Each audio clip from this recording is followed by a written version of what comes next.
నేను theatre journey start చేసాక ముందు ఓటీటీలో కూడా ఒక 2, 3 ఫిలిమ్స్ చేశాను. అచ్చా! లైక్ ఈ థియేటర్ జర్నీ స్టార్ట్ చేశాక 'ఉస్తాద్' మూవీ ఏదైతే మంచి రోల్ పడిందో సీన్స్ గాని అది గాని, దాని తర్వాత అంతకు మించి మంచి ఇంపాక్ట్ ఉండే రోల్ ఈ మూవీకి.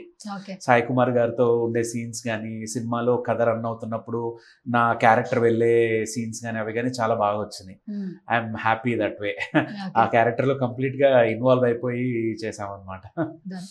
అండ్ సాయి గారు ఇప్పటి వరకు మీరు చాలా సినిమాలు చేసేసారు. అంటే ఇప్పుడేదో మాకు ట్రైలర్‌లో ఎప్పుడు కనిపిస్తూ ఉంటే, ఒక్కొక్క సినిమాలో మనకి క్యారెక్టరైజేషన్ తక్కువ కనిపించుండొచ్చు. కానీ యాక్టింగ్ మీద ఉన్నటువంటి ఇంట్రెస్ట్ ఒక యాక్టర్‌కి ఒక క్యారెక్టర్ పడితే ప్రూవ్ చేసుకోవడానికి ఉంటుంది అనిపిస్తుంది. అవునండి. So this is the best one అని చెప్పి అయితే మీరు చెప్పొచ్చు. యాహ్! మీరు అగ్రీ చేస్తారా ఈ వర్డ్‌ని? అంటే యాక్టర్‌గా ప్రతి సినిమా చేస్తున్నప్పుడు అనిపిస్తది ఓకే. ఇది క్లిక్ అవుతదేమో, ఇది బ్రేక్ ఇది బ్రేక్ ఇస్తుందేమో. ఇస్తుందేమో. మనకు తెలీదు కదా ఎందులో మనకు నచ్చింది జనానికి నచ్చకపోవచ్చు. మనకు నచ్చింది వాళ్ళకి నచ్చొచ్చు. కానీ ఒక రకంగా కాన్ఫిడెన్స్ ఏంటంటే త్రూ అవుట్ ఉండే క్యారెక్టర్స్‌కి వేరియేషన్స్ ఉంటాయి. లైక్ ఒక గ్రాఫ్ ఉంటుంది. ఒక కామెడీ, ఒక సీరియస్‌నెస్, ఒక భయం అలా అన్ని క్యారెక్టర్ వేరియేషన్స్ దొరుకుతాయి.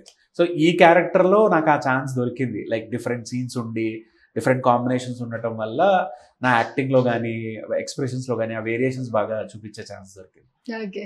అండ్ మీ ఈ లుక్ 'డీజే టిల్లు' ద్వారా కదా బాగా వైరల్ అయింది. యాహ్! 'డీజే టిల్లు' నుంచే కదా మీకు మంచి కాంప్లిమెంట్స్ కూడా అదంతా వచ్చింది. డీజే టిల్లు కెరీర్ ఎప్పుడో స్టార్ట్ అయినా డీజే టిల్లు డైలాగ్స్‌ని కొంచెం రీమిక్స్ చేసి కార్పొరేట్ రిలేటెడ్‌గా చేసేటప్పటికి సాఫ్ట్‌వేర్ వాళ్ళకి అది బాగా క్లిక్ అయి పేరు తెచ్చింది. మీ లుక్ కూడా అదే వైరల్ అయింది. అదే వైరల్ అయింది. ఇప్పుడు నేను దీనికి లుక్ మార్చినా కూడా గుర్తుపట్టరు. ఒప్పుకోరన్నమాట. లేదు అన్న నీది ఆ లుక్కే బాగుందని ఓకే. మెసేజెస్ చేస్తుంటారు. ఓకే. అండ్ 'ఉస్తాద్‌తో' నిజంగా మీకు మంచి రోల్ పడింది. అవునండి. అండ్ 'ఉస్తాద్‌తో' ఎక్స్‌పీరియన్స్ నిజంగా నెక్స్ట్ లెవెల్ అని చెప్పొచ్చు. ఒక క్యారెక్టర్ పడిన అవును, తర్వాత అవును. దాని తర్వాత మీరు మళ్ళీ miss Shetty, mister mister Polishetty కూడా చిన్న క్యారెక్టర్. చిన్న క్యారెక్టర్ చేశారు. సో ఎంటైర్ ఎక్స్‌పీరియన్స్ అంటే ఏం చెప్తారు? మీరు చేసే ప్రతి ఒక్క ప్రాజెక్ట్ చాలా మంచిగా వస్తుంది. ఆడియన్స్ కి కనెక్ట్ అవ్వడానికి ఏం చెప్తారు? So everything is a learning అండి. లైక్ ఏంటంటే అప్కమింగ్ యాక్టర్స్కి వాళ్ళు యూట్యూబ్ని ఒక వారధిలాగా వాడుకోవాలి, లైక్ బ్రిడ్జ్ లాగా. So YouTube will give you the మీకు కెమెరా ఫియర్ని తీసేస్తుంది, మీకు ఒక ఎక్స్పీరియన్స్ ఇస్తుంది. But when it comes to 70mm screen అది different scenario. Learning different, working experience different. ఉస్తాద్కు ఉండే ఎక్స్పీరియన్స్ వేరుండింది, దీనికి ఉండే ఎక్స్పీరియన్స్ వేరుండింది. ఇదేంటంటే ఈ story more of adrenaline rush ఇస్తుంది. లైక్ సినిమా త్రూ అవుట్ పరిగెడుతూ ఉంటుంది స్టోరీ కానీ, మా క్యారెక్టర్స్ కానీ, చేజింగ్ సీన్స్ అవి. సో ఇది ఒక డిఫరెంట్ లెవెల్ ఆఫ్ ఎక్స్పీరియన్స్.